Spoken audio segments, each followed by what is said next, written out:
Hello everyone, welcome to day 14th of January Leetcode challenge, and today's question is minimum operations to reduce x to 0. In this question you are given an input array and an integer x. You can perform multiple operations in the array, and in each operation you can either pick an element from the right end or the left end, and you need to tell by performing multiple operations on the input array whether you are able to generate a total sum that is equivalent to the number x. Here they twisted it to subtracting that number. I'm saying that with the total sum by doing multiple operations, if you can get the sum equal to x, that means there is the possibility, and you need to return in the minimum such operations that you need to do in order to get that number x. So let's look at one of the examples here. So 1 1 4 2 3, and x is given to us as 5. What you can do, you can pull out the last two elements, the last two elements 3 and 2 from the input array, and the total sum is 5. 5 is equal to 5, and the minimum operations that you do is 2. How did you do it? Out of 3, and you had at first you had an option to pick up 3 or 1. You chose 3, and once 3 is gone you had an option to pick 1 and 2 again. You chose 2, so you got 5. In this example it's not possible to attain a sum of 4, hence you return -1. Also, it is given to us that all the numbers are positive in nature. There are no negative numbers in input array. Let's look at the algorithm that I have created. I'll be sharing multiple algorithms for this approach, and let's walk through it. Let's take a pen.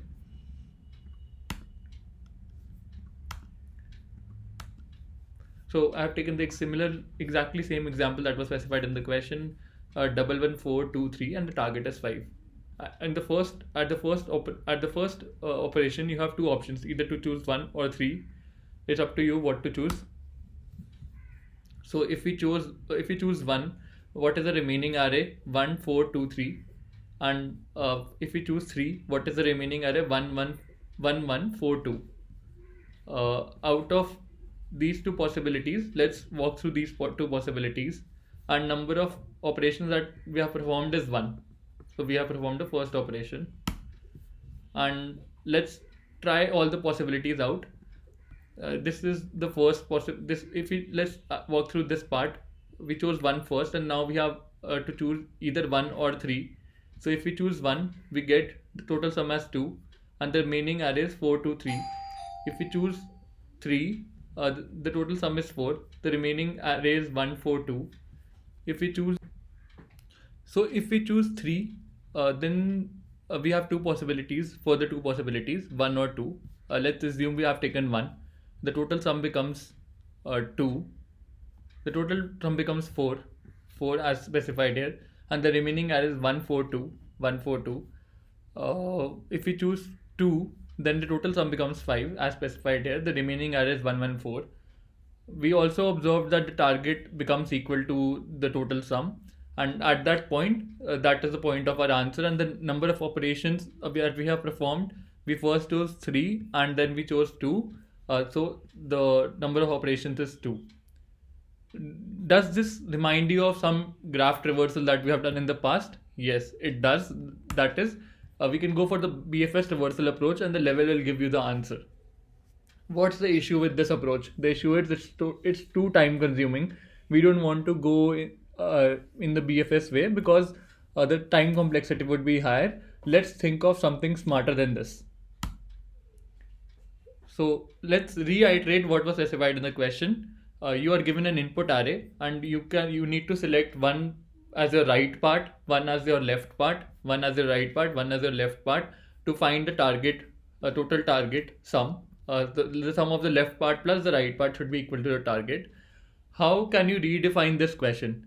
You can redefine this question by saying that you need to find the longest consecutive array with sum equal to. So if the total T is the total sum, and the target sum is given by left plus right equals to target. Let's hypothetically take one case where this array plus this array gives you the target. What you need to identify in the input array, you need to identify the longest consecutive array with sum equals to total minus target. So the longest longest consecutive array in your input will give you the minimum length of L plus R array, and hence that would be your answer. If you are able to identify the longest consecutive array with sum equals to total minus target, uh, you can subtract that length from the input array, and that will give you the answer, because that will be the maximum length of the array, and total length minus max length will give you the minimum length of L plus R. That is your answer. That are the number of operations that is needed. So how can you solve this? We will use the prefix sum approach using with the help of a map. What does the prefix sum approach says? You calculate the prefix sum of the input array, and at any point, if you, so let's assume there are multiple numbers here. And how does the prefix sum approach works? So this, at this point you store the sum of total sum of elements up to this point, and similarly at others, total sum of elements till this point, this point, this point, this point. And if in the input array, subtracting prefix sum at this index j versus that of I, if prefix sum of j minus prefix sum of I gives you the target, your intended target, that is one of the possible candidate for your maximum consecutive array. So what I'm trying to say is something like this. So this is your one prefix sum till here, the other sum would be till here, and if this value minus this value, which is the sum of these many elements, is equal to your target, that is your answer. We'll be using it with the help of a map, which will help us reduce the complexity. Here the complexity would be order of n square. We'll be reduce it to order of n using a map. So let's take an example, the same example that was specified in the question, and the target that we are interested in is 5. How can we solve this? We'll use a prefix sum approach, as I was telling you, using a map. So let's calculate the total sum. The total sum is 1 plus 1, 2, 2 plus 4 is 6, 6 plus 2 is 8, 8 plus 3 is 11. And what is our new sum that we are searching for? Total sum minus target, TS minus T, which is 11 minus 6 minus 5, that is 6. So we are interested in searching the longest consecutive array with sum 6. So our new target T dash becomes 6.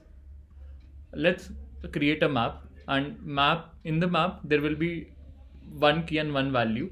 The key will be the prefix sum, the sum in the array so far, and value will be the index at which it occurs. So I states the index at which it occurs. By default, let's fill in the map with 0.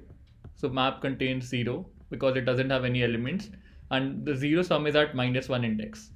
So let's start the operation. You got 1, and since 1 is not there in your, 1 is missing from the map, and 1 minus target sum, 1 minus 6 is minus 5. Minus 5 is absent from a map. You don't need to do anything. It's not a potential candidate.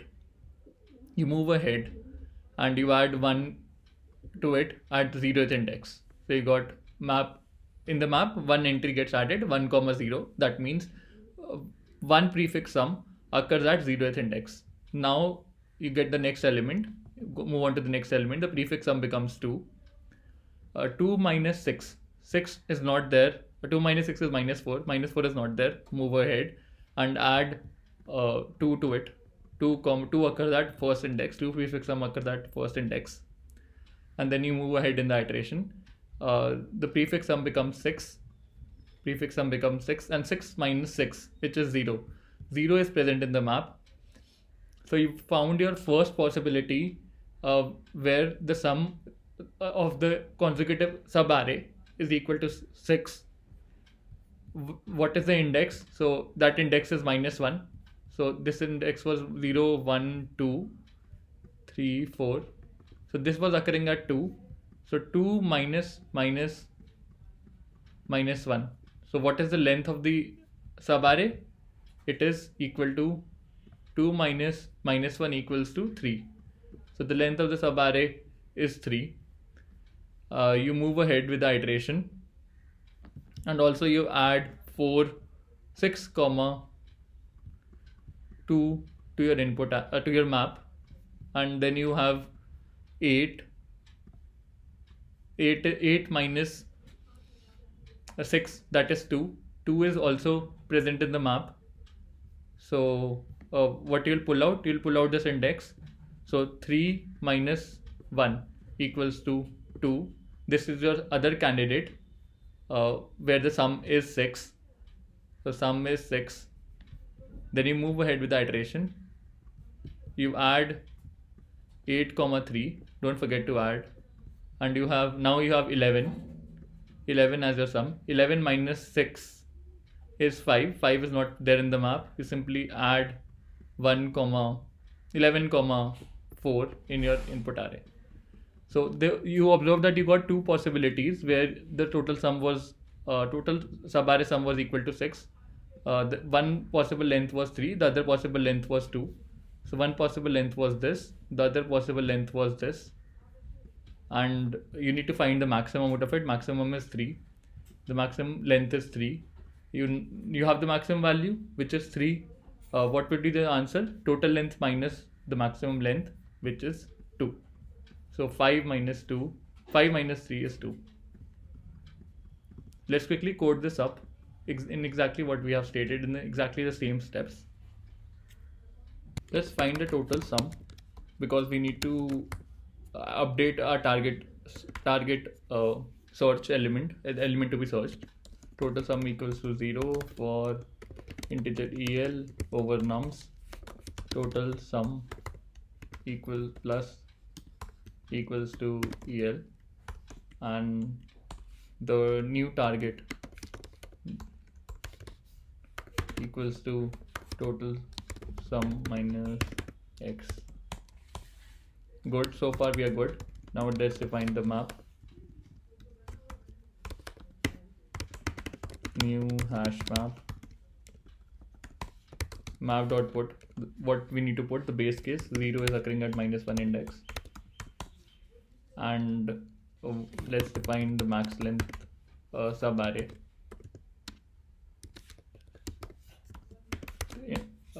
Initialize to -1. Let's iterate through the loop.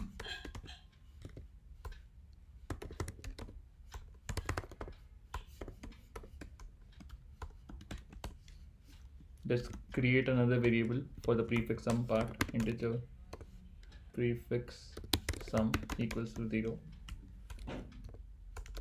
Prefix sum plus equals to nums of I. Let's update the prefix sum, that we found this prefix sum at this index in the map. Prefix sum at this index, and let's check whether our target sum prefix sum minus target sum exists in the map or not. Contains key prefix sum minus target. If it is there, let's calculate the length of that subarray. We found a potential subarray where whose sum is equal to the target. Integer current length equals to I minus map dot get prefix sum minus target, and max length subarray. So this is also current length subarray equals to maths dot max length subarray and current length subarray. The maximum value of this will give us the maximum length subarray with the target, with the sum equal to target.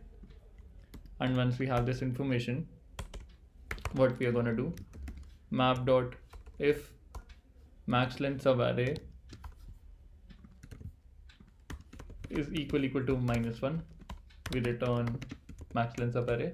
Otherwise we return nums dot length minus max length subarray, because we are actually interested in finding the remaining part of it, not the maximum length subarray, because we have updated the target element. And once we are done with this, let's try this up. Compilation error. Oops.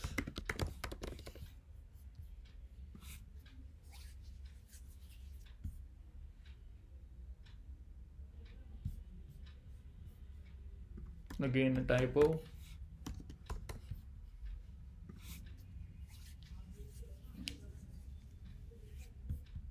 Looks good.